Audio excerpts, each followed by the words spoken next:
परीक्षाओं में भी आनंद करो। अगर हम याकूब पहला अध्याय 2 से 4 वचन तक पढ़ेंगे तो वहाँ देखेंगे कि लिखा गया है, हे मेरे भाइयों और बहनों, जब तुम नाना प्रकार की परीक्षाओं में पढ़ो तो इसे पूरी आनंद की बात समझो, क्योंकि ये जानकर कि तुम्हारा विश्वास की परख में धीरज उत्पन्न होता है। और धीरज को अपना पूरा काम करने दो, ताकि तुम सिद्ध और पूरे बनो और तुम में किसी बात की घटी ना रहे। पहला बात हम देख रहे हैं, एक कठिन आज्ञा परीक्षाओं में भी आनंद करने के लिए। याकूब हमें एक ऐसी बात सिखाते हैं जिसे मानना आसान नहीं है। जब तुम परीक्षा में पढ़ो तब भी आनंद करो। वो ये नहीं कहता है कि यदि परीक्षाएं आएगी, पर कहता है कि जब आएगी। इसका अर्थ है कि परीक्षाएं हर विश्वासी के जीवन में आती है। बीमारी, आर्थिक कठिनाई, रिश्तों की परेशानी, असफलता, यह सब जीवन का हिस्सा है। परंतु परमेश्वर कहता है कि हम इन सब में भी आनंद करें, क्योंकि वो इन कठिन परिस्थितियों के द्वारा हमारे जीवन में काम कर रहा है। और दूसरा बात, परीक्षाएं हमारे विश्वास की परख करती है। बाइबल कहती है कि विश्वास की परीक्षा से धीरज उत्पन्न होता है। हाँ, विश्वास की परीक्षा से धीरज उत्पन्न होता है। जैसे सोने को आग में तपाकर शुद्ध किया जाता है, वैसे ही हमारा विश्वास भी परीक्षाओं में शुद्ध होता है।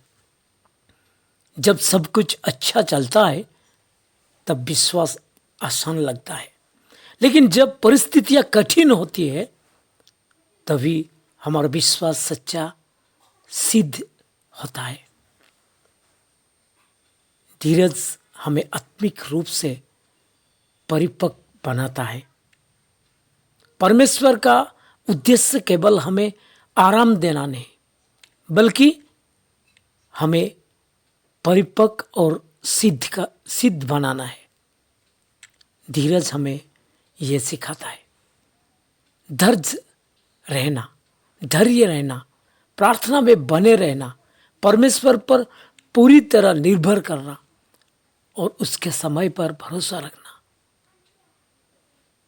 जब हम धीरज को पूरा काम करने देते हैं तो हमारा चरित्र बदलता है, हमारा आत्मिक जीवन मजबूत होता है और हम मसीह के समान बनते जाते हैं। आज के समय के लिए ये संदेश, यदि आज आप किसी परीक्षा से गुजर रहे हैं, हार मत मानिए। परमेश्वर आपके साथ है, घबराइए नहीं। आपकी परीक्षा की एक सीमा है। शिकायत ना करें, प्रार्थना करें, विश्वास बनाए रखें। परमेश्वर सब कुछ भलाई के लिए करेगा। आपकी परीक्षा आपको तोड़ने के लिए नहीं, बल्कि आपको मजबूत बनाने के लिए आई है।